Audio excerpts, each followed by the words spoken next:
Welcome back to Talk Radio with me, Jamie East. It's 10 to 4. We've got about 10 minutes left of the show. Let's talk movies, shall we? Van Connor is on the line. Van, how you doing, mate? All good, Jamie. I hope you're enjoying isolation as much as I am. I must say it's wearing slightly thin, I have to say, but at least we've only got, at least we're 6 days in of 3 months. So, you know, we're over the hump.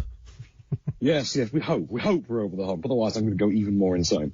Yeah, so what have you been up to? What's been filling your time? I've been mostly just catching up on, old movies that I really love and going back and rewatching them. And I finally got to watch Demolition Man this week for the first time in years. Love that movie. And it has held up and really did predict the future. They even practiced social distancing. I have to say, I remember Demolition Man as being pretty poor. Really? You remember that as being poor? No, it's a stone-cold classic, and it absolutely holds up, I tell you. I mean, they even have a lack of toilet paper. They have 3 seashells instead.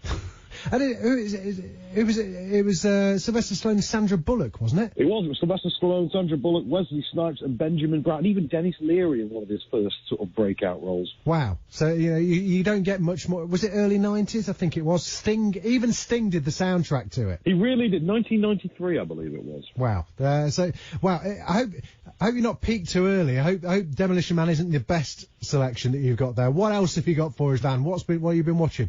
I've been having a look around on the streaming platforms. I found a couple of films I think everyone should check out.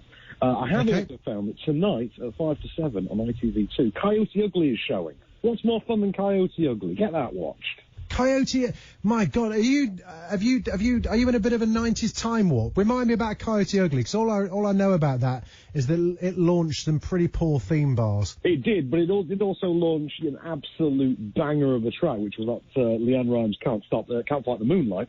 Written by Diane Warren, yep. Yes, indeed. And then I believe it was... Oh, no, Leanne Warren covered the Con Air theme, not that one. So what happens in Coyote Ugly? Isn't it just like some weird bar where people dance on the bars? What's the plot of Coyote Ugly? I mean, you're an absolute philistine if you reductively think of it that way, Jamie. No, it is the story of Violet from New Jersey, daughter of John Goodman, who dreams of being a songwriter, but she has stage fright.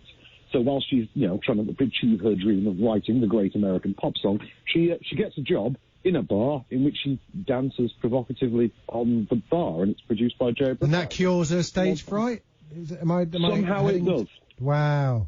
Okay, fine. But so it's a trial over tribulation movie, is it? Very much so, but one I think that is more your speed. You'll love this film. Come on, Goodfellas. Goodfellas is on Netflix now. Did you know this? I did not know that, no. Oh, lovely stuff. Now we're talking. So I thought, Goodfellas. Everyone loves Goodfellas. It's the seminal mobster movie. After The Godfather, Goodfellas is next in line, surely.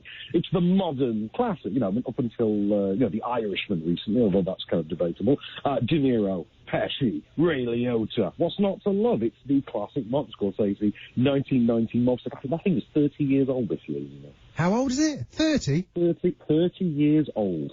I'm going to say something controversial, Van. I preferred Casino to Goodfellas. You know what? It's a judgment call, I mean, there are people that prefer The Irishman to Goodfellas. I mean, those people are mental, obviously, but, Goodfellas is a classic, though. And it's got that great opening shot where you steady cam right through the kitchen into the bar restaurant where the lounge singers are performing. It's just a great sequence. Absolutely worth it. Goodfellas makes me hungry as well. There's some good... Those big stock pots of pasta and things, isn't it? That's it. I always just watch it and I just think, how many people are they feeding? Because there's like a huge stock pot just full of meatballs. And you're just kind of thinking, I don't see many freezers in that house. But, maybe that's just me. Maybe I'm focusing on the wrong part. That was actually...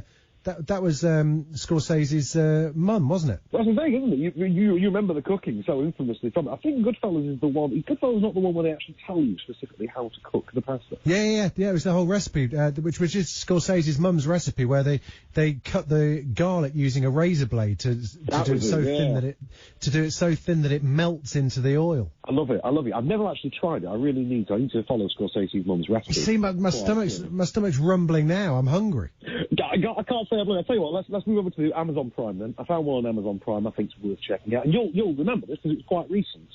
Green Book is on Amazon Prime, did you know? Is it? Blimey, that didn't take long, did it? Okay, so Green Book was it's already a great pub quiz question, because when you ask who won the Oscar for 2019, was it? 2019, maybe.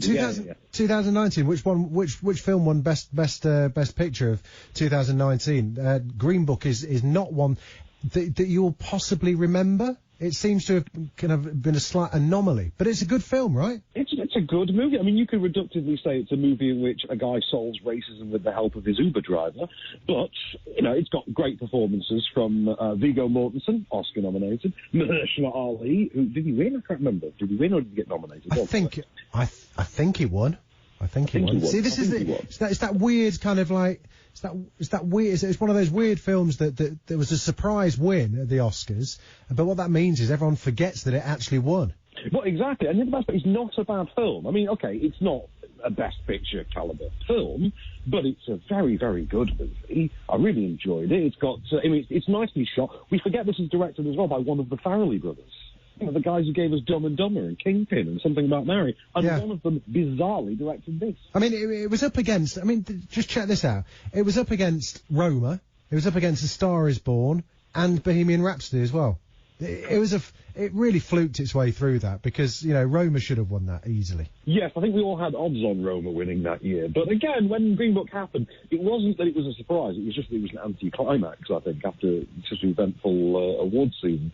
But it's a good movie. You know, it's a kind of a great prestige picture for the sort of middle of the road crowd. My mum, for instance, thinks it's an incredible film. My mum's favourite film ever is Forrest Gump. So, you know, it's a good Sunday evening film. Actually, you know, my God, we need plenty of those. Listen, Van, we've got to shoot, but thank you so much for coming on, buddy. Much appreciated. We'll get you on again very, very soon. One would imagine there'll be plenty more films to plug away to help us while away the hours. But that's pretty much it for this show. We're going to hand over to John Nicholson, MP.